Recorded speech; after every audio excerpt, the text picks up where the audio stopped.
we've got so the way it works for us, we have a manager in London who takes care of basically most of the world, or certainly all the releases globally.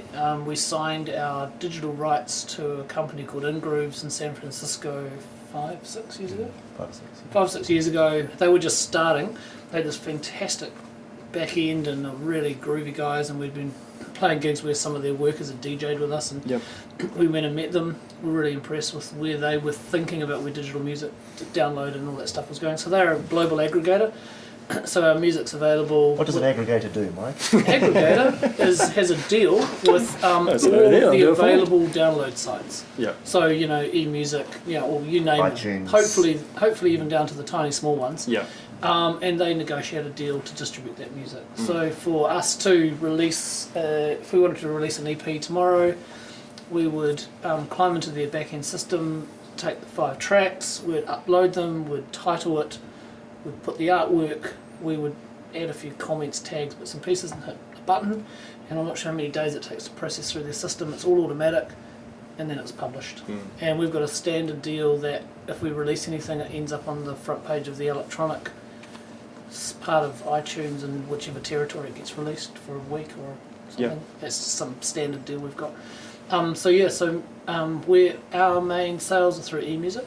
It's the biggest bulk, and 73% of our sales are going through America, 10% through UK, New Zealand's 3%, the rest of the world. That's an online. Yeah. 3% rest of the world. I can't remember the other figures. We just got them back the other day. Yeah. So so that process, we've got a manager in America who does our touring. Our touring, and we've just told him this year we're not coming. So we can actually make some new tunes. And we've got a New Zealand agent here for doing New Zealand gigs, and we've been working with one person in Australia that hasn't worked out, so we're just shifting to a new process in Australia. So, but having someone who's sort of driving your work from a label perspective or from something that's sort of working out gives us a bit of time to get on with our stuff. Yeah. So do you think, that figure for America, is that intentional, that you've pushed yourself into that? No, it's just because the Americans buy more shit online, I think. They're more online. Yeah. Our music works particularly well on the west coast of America and through a particular seam in America. Yeah. But I just think they were used to their mail order catalogues, was it Whole Earth and all that stuff. They just they bought stuff via, because it's such a big country. They always did it, and when the internet came along, it just was just the new model. I don't think, maybe there's more of them. I really don't know. I actually asked Jasper that question the other day. We just think that it's just they're used to buying stuff online. Or maybe I really don't know. Yeah. I don't think our music's, population, was it 600 million? Yeah.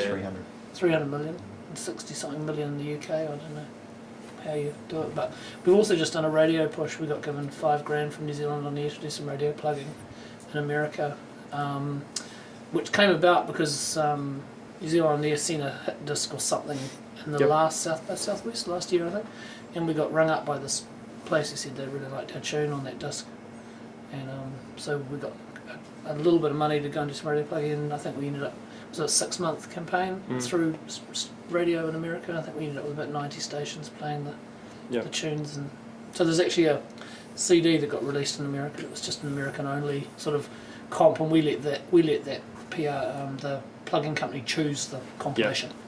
Is it a double or a single? Single disc, yeah. So they just went, out of all the remixes and all the albums, they said this is what we think is going to work, and so we just let them do that. So there's this sort of weird album out there called Pitch Black. The album. That's not really part of our releases that sort of exist. So yeah. But I don't know. Again, I don't know what you guys are doing and stuff. But for us, the digital, I think. I hate to say this, but I think I'm almost coming around to the idea that the album is starting to shift. That was going to be my question.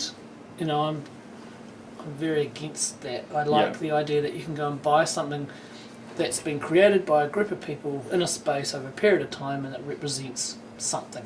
All the great albums have come from that. All the bad albums have come from that. All the average albums have come from that. But I think for the first time, even this week, I'm starting to think, with the life that Patty and I both lead, perhaps we should be moving more into finish a couple of songs, do some versions, release it, do a couple of songs, release it, and over the year you end up doing 4 or 5 releases, and they all go up digitally, and maybe eventually you say, okay, we've got 5 or 6 of these that are strong, let's do 3 more, and let's call that the album of this period, and then you put that out as an album or something. So I think it's really interesting seeing that world change